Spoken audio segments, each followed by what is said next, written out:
Hello there, this is Mrs. Bashman, and today we are going to go over basics of drawing. So you have a wide variety of graphite products here that I'm going to talk about in a couple of different types of paper. So first of all, you can use any kind of drawing paper for graphite drawings, or you can use different types of board, like I'm going to be using a piece of Bristol board today. But you've probably heard me talk about illustration board before. This is still my favorite substance to draw on because it's nice and sturdy. It can take a lot of abuse as far as shading and pressing hard for blending. So let's take a look at what we have as far as drawing tools. So obviously for drawing you have pencils. Most of you are familiar with the ebony pencil by Prismacolor, which is the standard pencil that we use for our entry-level art classes, but you can go so much further than just this. So this is an example of a pack of different types of graphite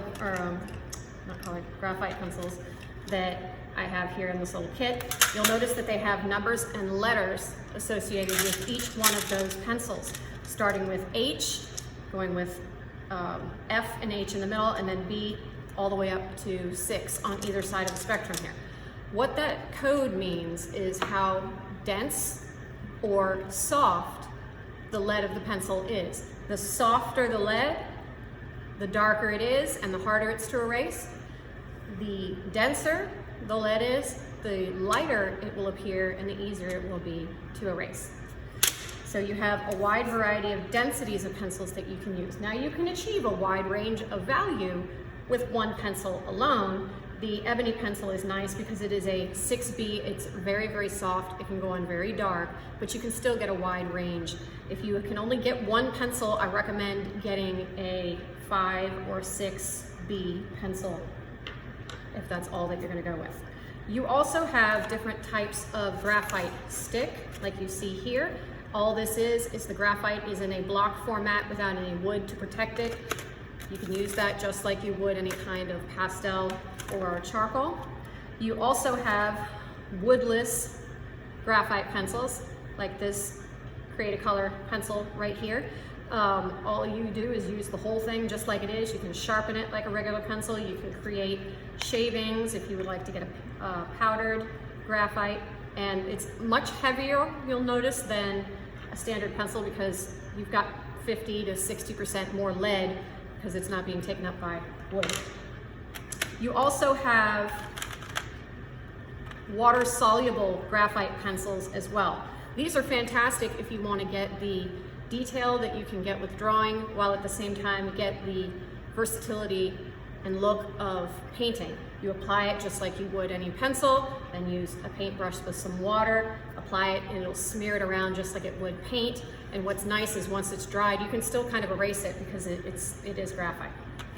So that's a look at some of our pencils and our sticks. This is Graphite Powder, which also happens to be water soluble.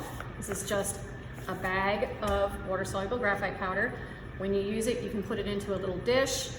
You can sprinkle it onto your paper and blend it that way. You can rub your blending stump in it. You can apply it with a paper towel many different ways. And if you want to activate it with water with a paintbrush, you can certainly do that.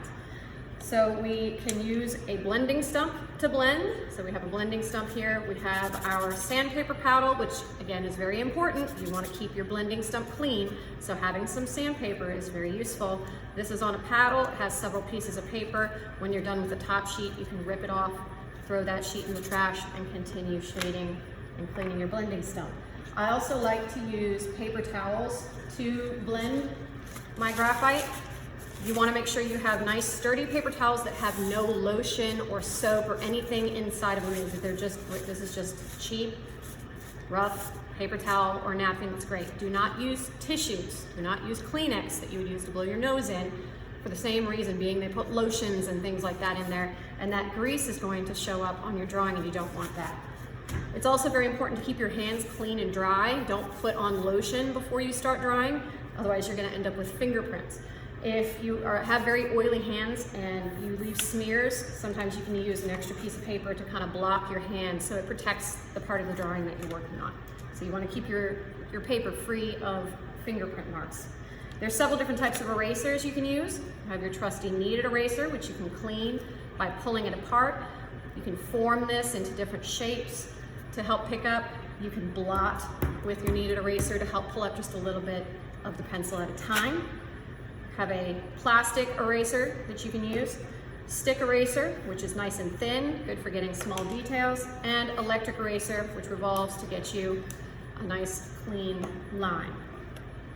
So those are some of the tools that you can use for drawing with graphite pencil. Thanks for watching.